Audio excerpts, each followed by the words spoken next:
Hello, I am Lava Canyon.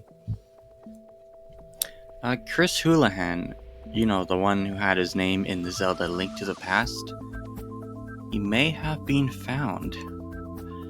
The new candidate for Chris is choosing to stay anonymous, but there is a couple of side evidence for him being the one. Someone named Kevin Houlihan got in contact with this Chris, one way or another, and he shared stuff. In his video, he shows a few things about him. One of these is an actual letter given to this Chris by Nintendo Power themselves. I'll go over it. Dear Chris, I'm sorry we haven't been in touch with you for a while. Unfortunately, it isn't quite as easy as it sounds to make additions to new games. Early last winter, we included your name in the World Cup soccer game, which I have enclosed, but only your first name was used. On the US team, you'll find Chris. We decided that was not nearly enough. Since then, we've looked at the possibility of using one of the characters in Kid Icarus, of Myth and Monsters, or Metroid 2, both for Game Boy, but the only characters available to be given names were hideous ogres and such. As you can imagine, we didn't want to immortalize your name of Houlihan as a monster. So, what are we going to do now? Well, we have contacted Mr. Miyamoto in Kyoto, Japan. He's the guy who created the character of Mario and designed most of the Mario and Zelda games. It is our hope that your name will be given to a good character in The Legend of Zelda: A Link to the Past, which, by the way, is the name of the future Super NES Zelda game. Other possibilities include a radical new game called Lunar Chase, and a Super Mario World sequel for the NES based on the Yoshi character. As soon as we have confirmation on this matter, we will let you know. Very yours truly, Scott Pelland, Nintendo Power Editor. P.S. The real name of Zelda 3 mentioned above is top secret information, so please don't talk to any nosy reporters or industry spies.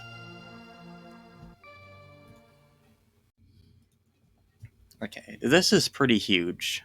An official Nintendo Power letter sent to Chris, signed by Scott Pelland, who was confirmed to have been a Nintendo Power editor at the time.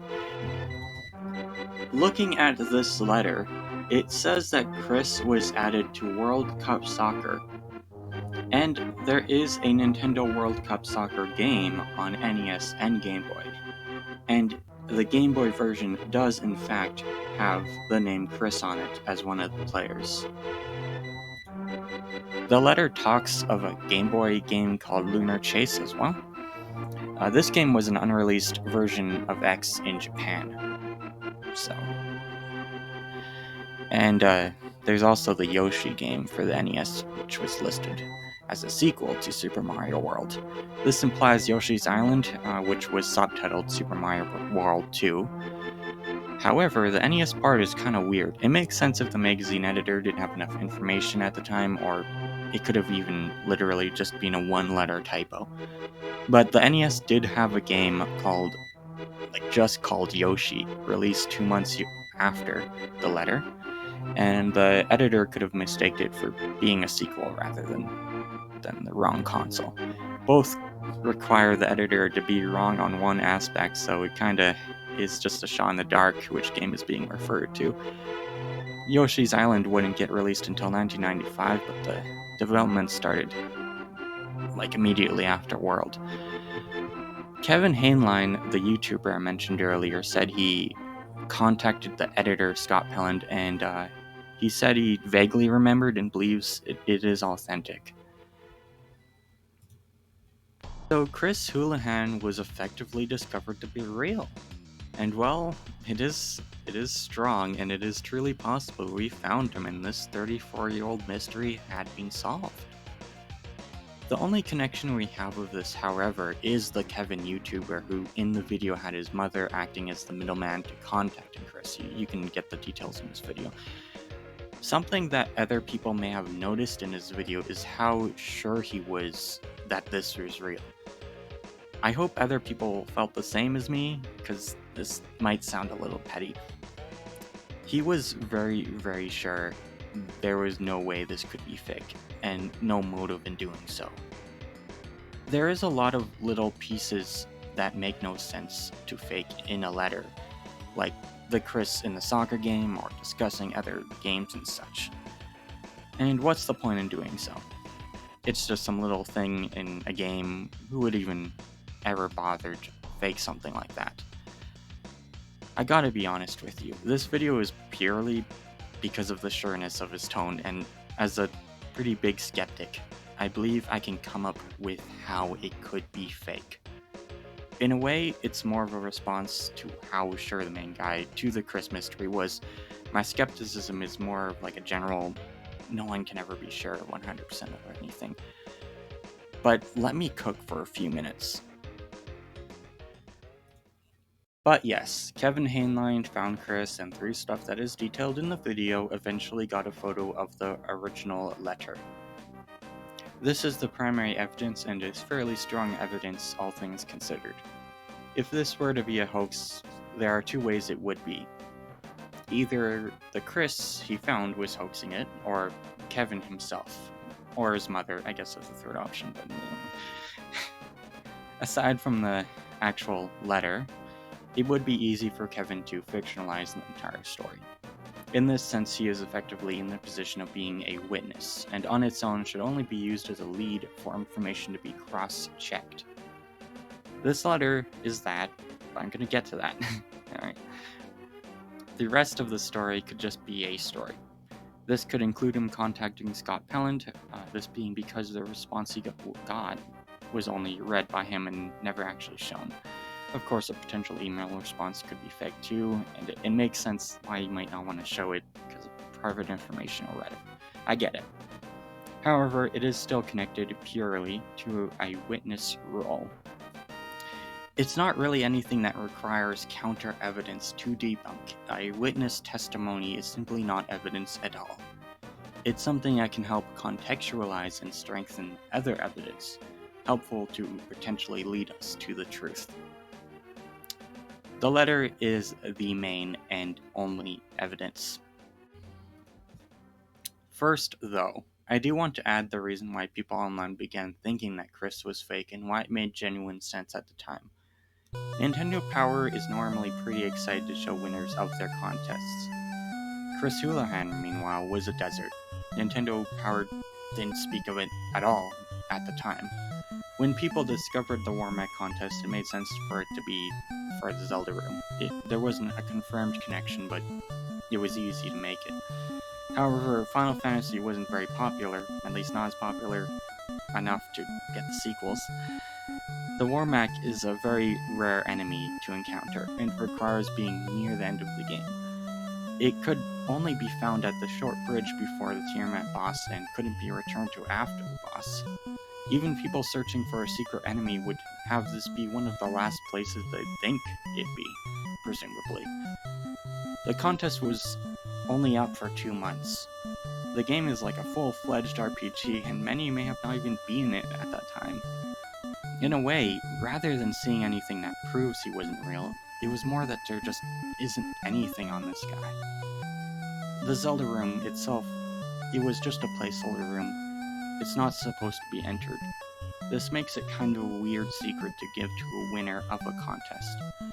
The only way to get there is to glitch there, and generally speaking, devs would want to remove as many possibilities there are to do so. So it could have either been that no one won the contest and they just had a placeover, or the room name is completely unrelated to the Warmack contest entirely. It isn't really possible to have evidence for something not being real.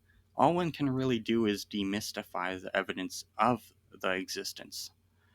And before this letter, there was nothing. Nothing that could prove Chris was real. So I believe and still believe it was completely understandable that people thought it wasn't. Chris at the time was a Bigfoot, a name in a game that people had to guess why. Guessing why was ever only speculation. The best video on this is GTV's take on it. He was the content creator responsible for proposing this theory in the first place. He also believes other crazy stuff like the 80s video game crash not being as significant as people say. Yeah, it's a good one. You should check it out. Now, the actual meat of the video, the letter itself. So let's analyze it. As a hoaxer, all I'd have to do is fake this letter, and everything else would fall into place. Step 1, I read other letters from Nintendo Power. Any I can find online to get an idea of how they are worded, so I can do the same. I find the closest font, which seems to be Courier, and start writing. Copy the top and the bottom of the letters, but I choose to remove the top because I can't get the Nintendo logo right. Step 2, in order to add some spice, I research the time frame. Talk about trying to add the winner to another game at the time, something like maybe Zelda 2. Add some text about there being no nameable characters despite the game being full of NPCs to give a barrier between the information given to the editor and development. And I guess I could add some more name drops on an unreleased game to make it seem like the limited knowledge the publication had at the time. Step 3. Find an editor from the year and forge a signature. Though I'm not going to do this due to it being highly illegal. But here it is. Here's the letter. An anonymous hoaxer would have less fear to fake their signature, I guess, because he can't get caught. I looked at so many NES games to see any name for Justin or Bailey, but I guess I made an unlucky choice and the name has never been used. A potential hoaxer may have already known about Chris in a soccer game. Could even be the catalyst of why they decided to hoax it. Sports games have a lot of names. They are bound to find something that would match, and even though I couldn't, there are a lot of names out there, and sports games tend to have the most. So there is that. The main wonder, however, is a motive. Why make a fake for something so small? They have nothing to gain. Well, I don't believe that. The Chris Houlihan mystery is huge, and telling people you found it, or are the guy himself, is huge. As of writing this, the Kevin video has over 50,000 views. News sites are making articles about it, and people I know in real life independently brought it up. This is as huge as finding Luigi in the prototype of Mario 64, or finding out how to get Master Hand in Melee without using a Game Shark. The Chris Houlihan room is among gaming's biggest and unanswered mysteries. Cred is more than enough reason to fake something like this. But for a real great example of hoaxes made for little reason, would be for the people who fake leaks for Super Smash Bros. 3 leaks come to mind. In Smash 4, there was a leak for Palutena. This screenshot shows Palutena and looks very real and fits the 3DS screen and style. Funnily enough, Palutena ended up being real, but the model used in this leak was not the same. The Bowser logo and the mushroom was even added. It must have been difficult to set that model up. The second was the Rayman leak. A Rayman render added to the character select and recorded very casually.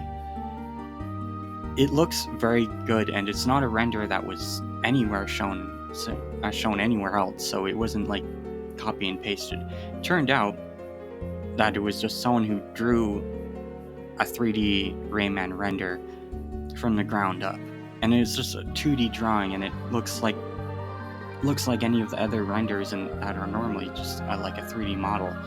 It looks fantastic, and it's insane someone would draw such a great profile just for a leak. This guy is Artsy Omni and has since made render-looking drawings for all sorts of fan-favorite characters.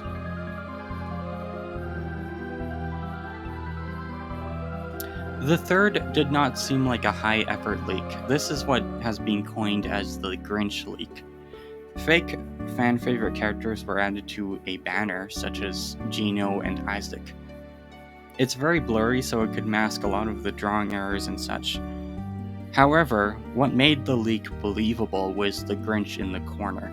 This specific image of the Grinch was not known at the time. Nobody really cared about Grinch, but it gave credence to the Smash Bros. Banner as a side. What more is that the marker effect in the corner of the photo hides a name. People were able to reconstruct it, and after some crazy doc stuff and all that, people found that he worked for a company, not giving any details, but the company was a marketing business, and the videos of the building matched the general style of the leak, and it helped. And because the one taking the photo tried to mark out the name, it implies they didn't want people to do this. And it's insane that after people did anyways, it only gave more evidence to it being real. It being confirmed fake now makes the retrospect an oddity. The leaker could have been someone who worked at the place and decided to use their opportunity to look more authentic, considering the Grinch was actually a leak in and of itself. Or it was some other rando that used this individual's name and the worker had nothing to do with it. They could have just... I don't know. Either way, there's a lot of little things the leak had to add up to make the authenticity work this way. It still boggles my mind how insane it is. There was also a background of the banner which was never shown, but ended up not lining up with the officially released background. Ended up being... It implied some painstakingly rubbed out characters to make that background.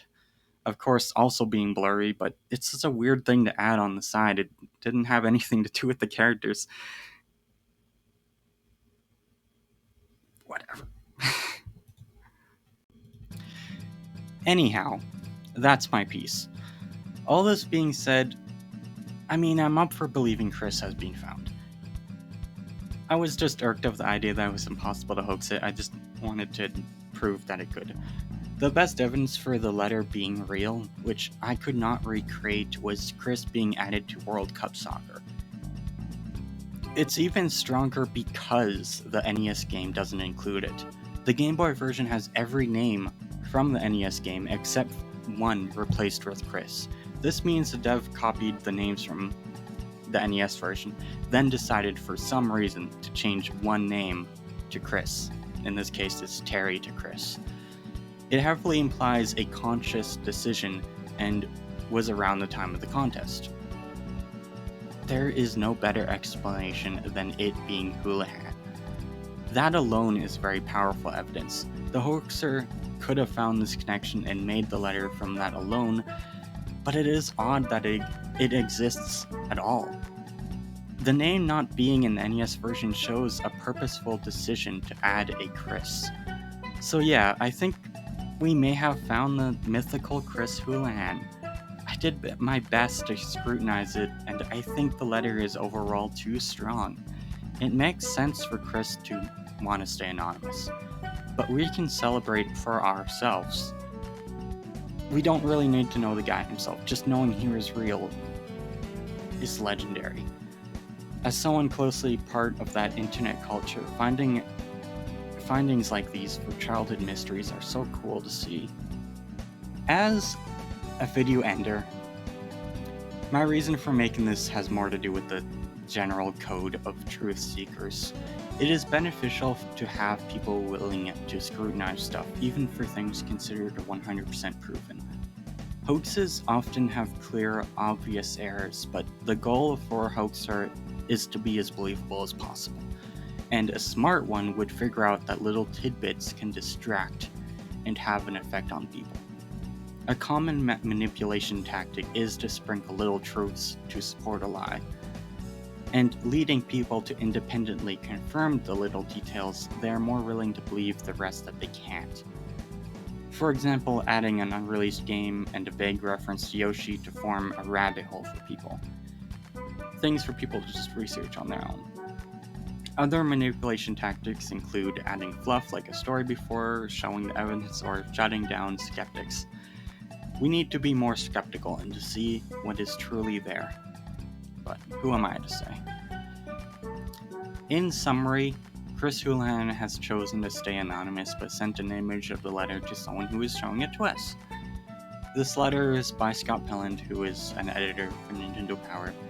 The letter said his name was added to World Cup Soccer, in which the Game Boy version of the most similar named game contains the first name, listing other topical at the time games such as the new Yoshi game for the NES and a later unreleased port of X.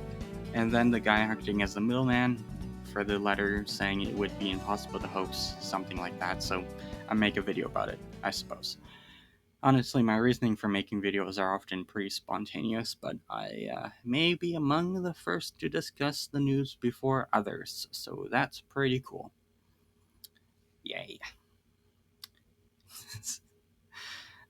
This video is petty, I know, but I hope I give at least a good overview of the news, if nothing else. What do you think? Are you excited that the real Chris Houlihan may have been found? I sure am. You may now return to whatever you were doing before. Goodbye.